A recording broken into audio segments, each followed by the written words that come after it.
ñëw nga ne dañ ci am ñu ci leeral mais man tamit par rapport ak li nga wax dama gis campagne y a une campagne contre la rougeole et la rubéole. Voilà ki nga xam ne mooy le ministre de la santé vraiment mu porté loolu noonu ñu ciblé si nag 80%. Voilà mais loolu tamit c'est des chiffres bëgg naa ñu leeral ñu chiffres yooyu ba xam bokk na ci chiffres yi ngay wax ba xam rougeole baa ngi fi ba xam rubéole baa ngi fi ba tax ñuy def ay campagne de vaccination loolu itam boo ci mënee leeral d'après boo ñëwee ci Sougou et Pape Bokar. Merci beaucoup pour la campagne rougeole rubéole.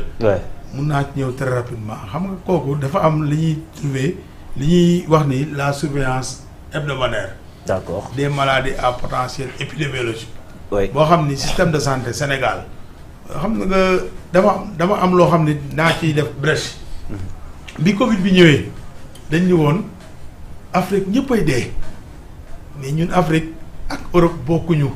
parce que ñun dañoo am un système de surveillance boo xam ni ñun boo demee Gandiaye chaque semaine vendredi bu jotee ICP wu Gandiaye bi day wax République du Sénégal à travers le district de Kasnack ni ko semaine bii de sur X maladies à déclaration obligatoire mooy rougeole fièvre jaune diphtérie tétanos poliomyélite et cetera pour ne citer que ces maladies awma ci benn cas Kasnack yónnee ko Kaolack yónnee ko Dakar yónnee ko OMS en résumé sur les 14 régions et les 79 districts ñu ni semaine bii de suspicion de rougeole am nañ 2 xam nga on surveille bien mooy dañuy surveiller mooy ni nga yow sa borom kër ni ngay toppee sa doom ak yooyu noonu loolu amuñ ci problème loolu moo taxoon Covid bi mu ñëwee ñun amuñ ci problème maintenant nag par rapport ak préoccupation de mon collègue man je pense que ci développement on s'est très bien compris le camarade Mballo moom moo ñu envoyé fii moo ñu fi yabal parce que ñun nag dañoo am discipline syndicale tey boo ñu invité niñ la ni waa d'accord mais may ñu demander suñu kilifa bu ñu joxee ndigal rek ñu ñëw jox nañu ndigal ñu ñëw mais moom ak Sidia nii la gis nga accord boo xam ne Mballo signé na ko moom ak Sidia ñoo ko signé doo état bi kay moo bañ a appliqué ci diggante boobu mais na sa xel dal gis nga levée bii nii du am tant que état de santé ak fonctionnaire yi nekk ministère ak collectivité ànduñu ci ñoo ci àndandoo ñu juboo ci li ñu nangu parce que loi moo ni lépp loo nangul fonctionnaire nangul ko collectivité locale bu ko état deful Ousmane Sonko le premier ministre. mais foofu y a un problème parce que le ministre des collectivités territoriales c'est vrai que digression la bokkul sax ci ordre du jour bi. mais defoon na benn point de presse régler ce problème parce que nee na ñi nga xamante ni nii ñoom la maire bi jël en charge ñoom na leen maire bi jël en charge mais ñi nga xamante ni ñoom la fonction publique locale jël en charge ñoom te ñoom lay jël en charge. fonction publique locale xam nga loolu. mais tamit loolu c'est clair décret sur les 11 décrets la. ca 11 décrets yooyu Mballo ak ministère ñoo ko xeex ba président Macky Sall woo leen. en janvier ni leen kaay leen ma jox leen ko mu jox leen ko.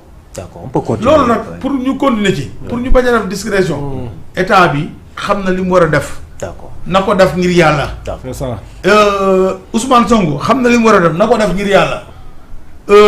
Bassirou Diomaye Diakhar Faye wax na li mu wax ci conseil des ministres bële ministre am yi nañ ko def loolu mooy dëgg mais grève bi mënul jeex ci fonctionnaire de l'État du Sénégal ba pare jeex ci ba pare bañ a jeex ci collectivité territoriale parce que même xeex bi la bu jeexee ci ñii day àndandoo jeex ci ñëpp. d'accord loolu mooy li am ca am dëgg bu ma ñëwee ci Pape Bokar Diouf Pape Bokar Gandiaye li mu wax mais loolu man aw ba ci développement bu sori parce que tey boo nee Gandiaye lan nga waxati ci Gandiaye léegi nee nga Gandiaye poste santé la mais loolu yow man je suis d'accord dañu war a def plaidoyer pour Gandiaye am centre de santé loolu mooy li nga xam ni mooy dëgg mais tey bu fekkee da nga wax ni dans le domaine de la santé dañoo jël vous avez dit un personnel boo xam ne dañ leen a recruter ci ministère de la santé après ñu bàyyi fi un personnel boo xam ni c'est pris par la collectivité locale. Moi je dis que ce qu'on appelle la participation communautaire depuis la conférence d'Almata 1978 dañ ko war a appliquer kon tey jii bu fekkee ministère de la santé dafa war a am un besoin d'un personnel de soutien amul droit bi man fii laa koy waxee c'est la communauté de Gandiaye ñoom ñoo war a décider en unanimité pour dire que dañu war a jël matron dañu war a jël ASC dañu war a jël nangam mais nag bu dee infirmier sage-femme bu ministère jël indil leen ko da ngeen ko war a approprier loolu moom amoon leen loolu leen war a wax mais bu doon beneen personnel de soutien bi la loolu moom nanguwuma ci tey nanguwuma ci ëllëg parce que Almata waxul loolu depuis le développement des soins de santé primaire pour la santé pour tous en 2000 oui depuis la conférence d'Almata plus précisément entre le 6 et le 12 septembre 1978. D'accord sànq Pape Bokar laal na ci syndicat yi c'est-à-dire que ñu xool naka lañ koy réactualiser xool ba mu gën a méngoog jamono ba tudd na sax te 109 c'est-à-dire que loolu weesu peut-être day junj ñi nga xam ne loolu moom du ma daw cette question. Pour dire que dans l'organisation politique ou syndicale ku ci nekk am na say philosophie ñun ci suñu organisation ñun amuñu parce que c'est une organisation privée. Mbaladio Thiam c'est le secrétaire général national du SUTSAS. Aujourd'hui bi ñu demee congrès en 2019 94% des membres du bureau national c'est des jeunes âgés de moins de 50 ans. C'est des personnes âgées de moins de 45 ans, je peux dire. Aujourd'hui, moi, je suis le secrétaire général national adjoint du SUTSAS. Et j'ai pas 45 ans. Oui, pour dire vrai, j'ai pas 45 ans.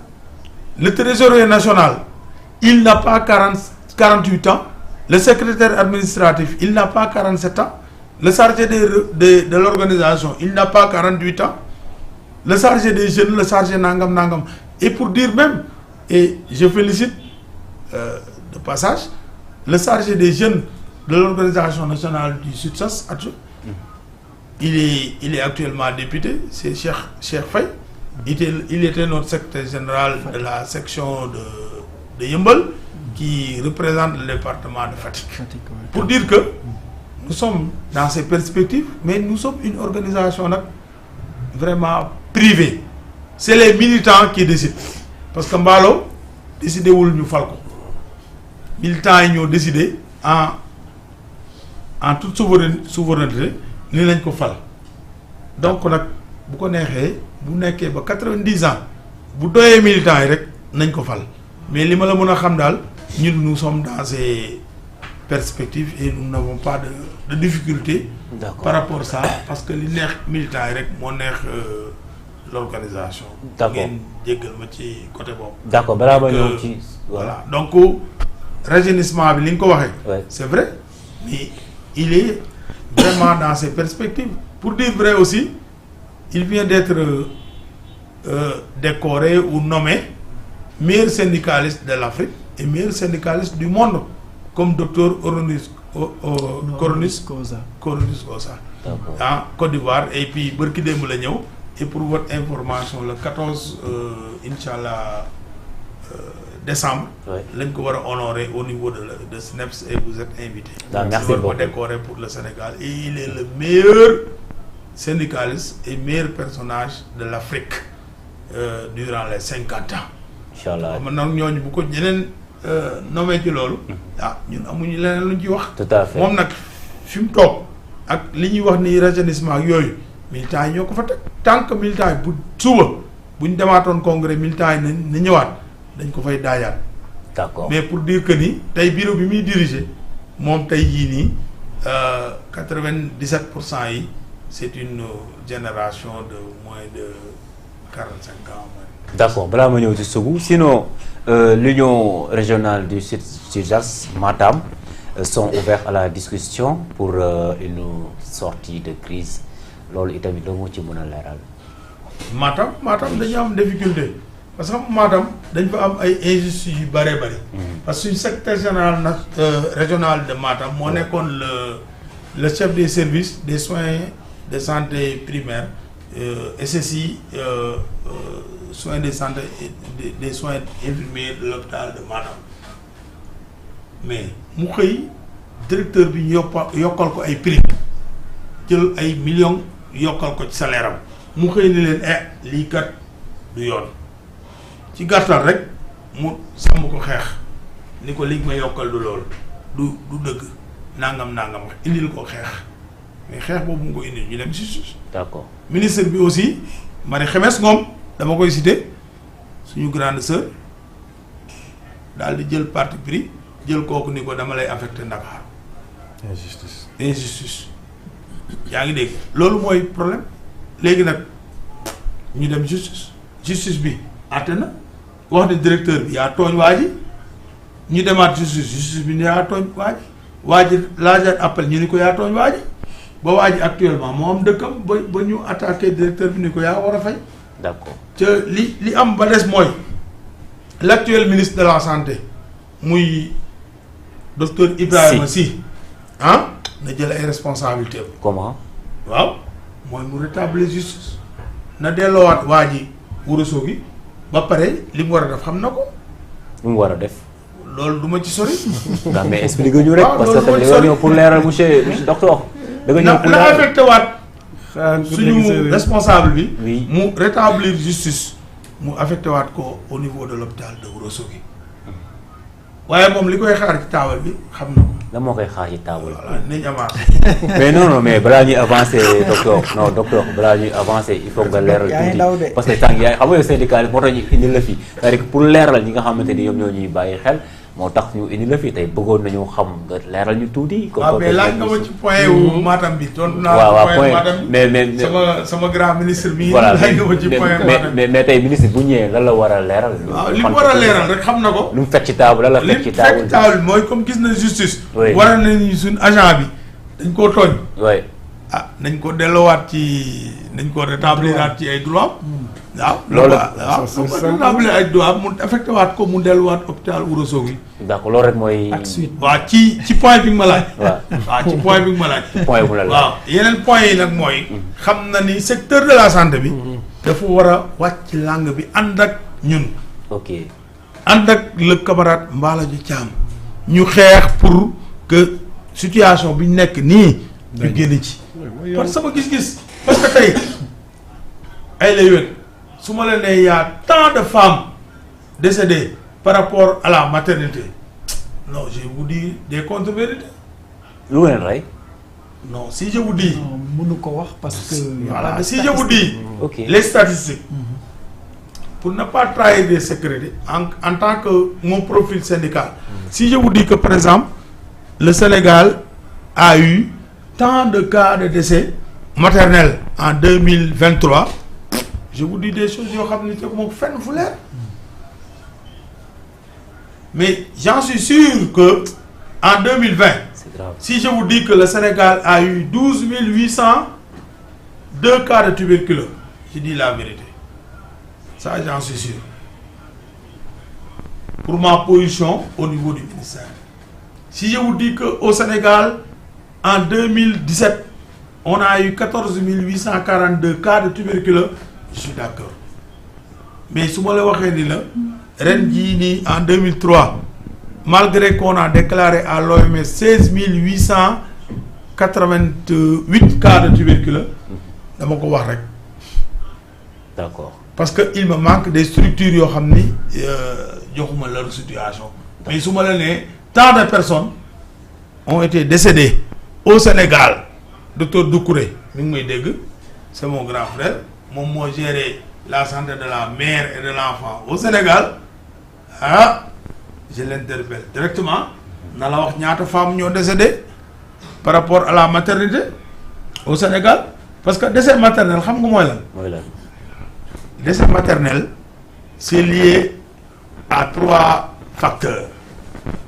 Toute femme qui décède pendant la grossesse, elle est comptabilisée. Toute femme qui décède pendant l'accouchement, elle est comptabilisée. Toute femme qui décède dans les 42 jours de suite de l'accouchement. Ça veut dire que boo wasinee fii ak 42 jours mooy ñaata fan ci wolof. ñeent fukki guddi ak ñaar boo fi ñàkkee sa bakkan rek dañ lay boole ci kon bu ñu waxoon mon grand frère calculer les décès maternels au Sénégal ci 2023 déedéet du bëri de mais xam nga lu muy def day dem xool ci registre de maternité yi ñaata femme ñoo décédé bi ñu ëmbee avant ñuy accoucher rek dee nañ bu dee 10 la ñu def 10 yaa ngi may dégg ñaata ñoo décédé bi nga xam ne dañoo ñëw ci salle d'accouchement décédé muy 5 day def 10 plus 5 ñaata ñoo décédé bi ñu aussi ne pare après 42 jours muy 3 mu def 3 muy 18. d'accord mun la ko wax.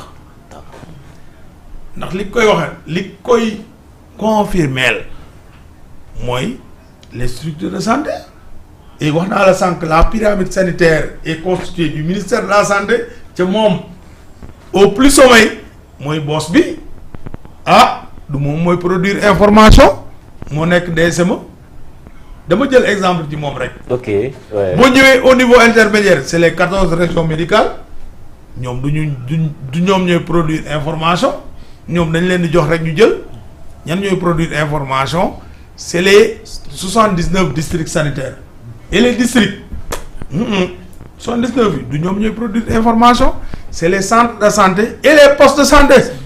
d'accord et le Sénégal compte 136 centres de santé et 1576 postes de santé les 136 je viens de vous dire et les 1500 là ñoom ñooy wax ne ñun nangam yi la ñu rey ci plus les hôpitaux et les hôpitaux sont au nombre de 104 qui compilent tout ça qui donne que voilà ñoom mënuñ ko wax loolu nag garaaw na cim réew ndax lal parce que on a la rétention de l'information sanitaire ca arrière uñ ci tey arrière uñ ci suba ca duñ ko mus a bàyyi tant que réglé wuñu la question de l'indemnité de logement xam nga l'indemnité de logement yi mooy lan jeexal ko depuis système bi am ba tey système de santé musul am indemnité de logement xam nga ñan ñoo ko daan am. ñan ñoo ko daan am. les enseignants. les enseignants. waaw. ñu am indemnité de logement ñun ñoo ko fighting ba léegi xam nga personnel de santé pour bootu ko scope xam nga ñaata la ñuy am en dehors de le salaire 100 000 le médecin le professeur l'infirmier sage-femme aide infirmier nangam 100 000 la ñu am léegi nag